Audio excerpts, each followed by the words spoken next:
Nerd Takes. Nerd Takes. I'm Justin. I'm John.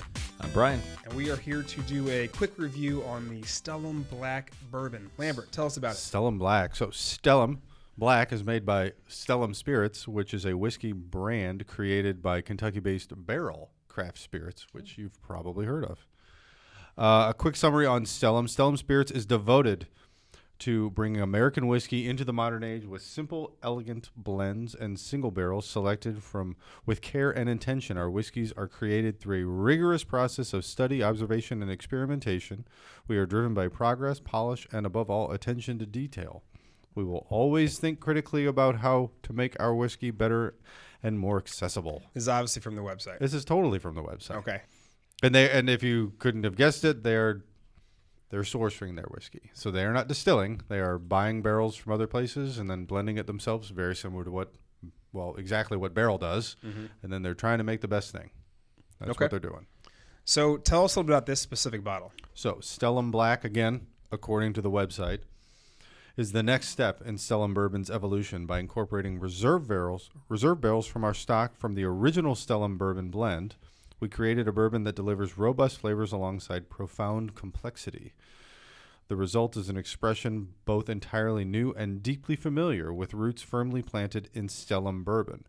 Now, the Stellum, this is the black. The regular is the blue label. The blue label is one of their flagship offerings, and it's a blend of straight bourbons distilled and aged in Indiana, Kentucky, and Tennessee, which is the same thing that this is as well. So this is 109.22 proof. Yes, and it is non-age stated. No age statement. Interesting. We don't know how old it is. Okay. Why would they not? Is it listed as straight bourbon or? Cast strength blend of straight bourbon whiskeys. Okay, so at least 4. Okay. And no age statement because maybe that one barrel of 4-year-old whiskey is going to give them a certain sweetness that they're looking for, and they're going to blend some of that in.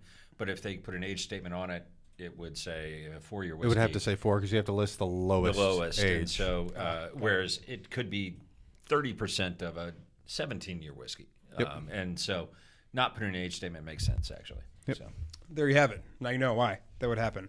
Yeah. Let's talk about, we're going to do a real quick taste test, and then we're going to give it a rating. And we're going to talk nose, palate, and finish. Tell us a little about what they say we're supposed to be tasting, smelling, and enjoying. The appearance is warm amber. The nose. Yep. First out of the glass is flowery vanilla, followed by orange creamsicle, caramel corn, and mixed peppercorns. As it sits a few minutes, bright cedar emerges, followed by smoldering oak. You can tell that this is from the website.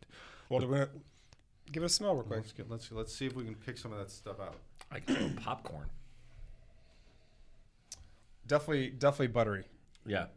100%. And spice. There's some spice there out of my left nostril. It's like the deep peppercorn. Yeah. Yeah. Really got to get in there, though. Yep. Okay. But it does smell more mature. Like, I'm not really picking up ethanol. I can get the sensation of the alcohol, right? That makes your nose itch a little bit, but I don't get the smell of the ethanol. If you get deep in there, and you're going to get that. Yep. Yeah, I don't get anything that's really floral, but I definitely get a lot of like sweetness to it. Yeah, definitely. The vanilla for sure. Yeah. Yep. Okay. Well, tell us about the palate. Sweet orange that has been lightly charred. Leather and the floral vanilla from the nose come forward next and are followed by cardamom, cedar, and a hint of spicy nuts that recedes into sweet cinnamon. A lot of sweet there. It is kind of sweet. Yeah, but I'm still getting I am getting the spices. I'm getting cardamom. I'm getting cinnamon. I'm getting mace and nutmeg and a lot of those. So baking for spices. their blue, and vanilla. For the regular blue that I've tried, the big flavor note that I get on the palate is anise. Okay, I could see that too. And since that's the blue is kind of the base of this, like they kind of took that and kind of expanded it to make the black. So I think that's why you get a lot of those baking spices. Yeah, but this is we don't really have a mash bill because it's different mash bills, right? Correct. And so we don't have a mash bill. My guess is that there's a significant amount of high rye something in here because of all the spice. Absolutely. Yeah. Yes. I actually, now that you say that, I can pull rye spice out of this. Just Yeah. I can taste the rye. Am I the only one getting that citrus orange flavor? Because I'm definitely getting that. Oh, that's It's got a nice little light orange flavor to it, and I think I can pull it out from like the Whistle Pig 10 year was pretty gonna say, quickly, and that's kind of why I'm getting a little bit of that. because the 10 it's prominent in that Whistle Pig. That's true, but this It is is prominent. But I'm getting it kind of a very mellow flavor of it. So, real quick with the finish, Like orange peel. Oh, yeah. Definitely. The water help. brings it out. Okay. Yeah. Well, let's do finish first. So, like, what are you getting on read us about the finishing notes? So dark chocolate taffy, think Tootsie Roll, and then leather tobacco cedar emerges. The finish goes for a long time and sits prickling the back of your tongue and the roof of your mouth. Now, the one thing I did like is that for the tasting notes, they actually added tasted with 3 drops of water. So they added notes like when you add water, they say the cinnamon and black pepper get a boost, and cedar becomes more prominent. The whiskey continues to prickle the back of the tongue and the roof of your mouth and moves on into your cheeks with water.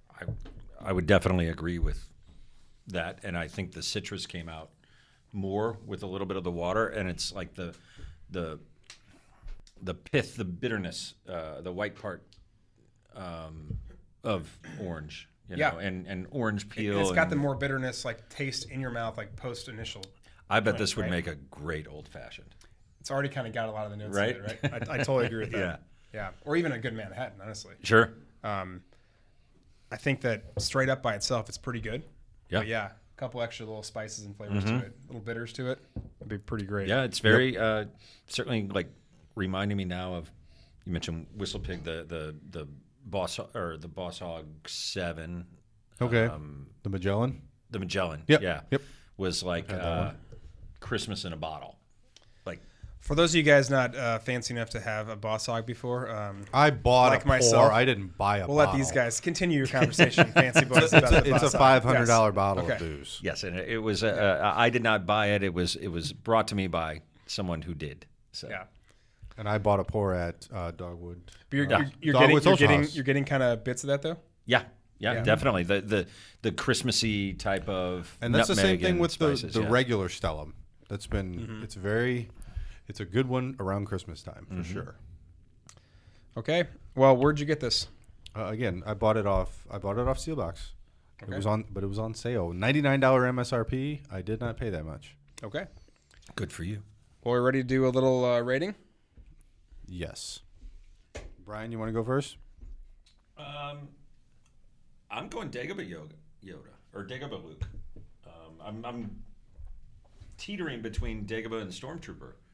I like this quite a bit. It's tasty. Yeah, it's different. It's tasty, but the finish is where it's nice, but doesn't linger. And then I like a little bit more of the rich, oily mouthfeel. This is It doesn't have doesn't have that huge, rich mouth coating feel that I Right. like. So that's why I went with Dagobah.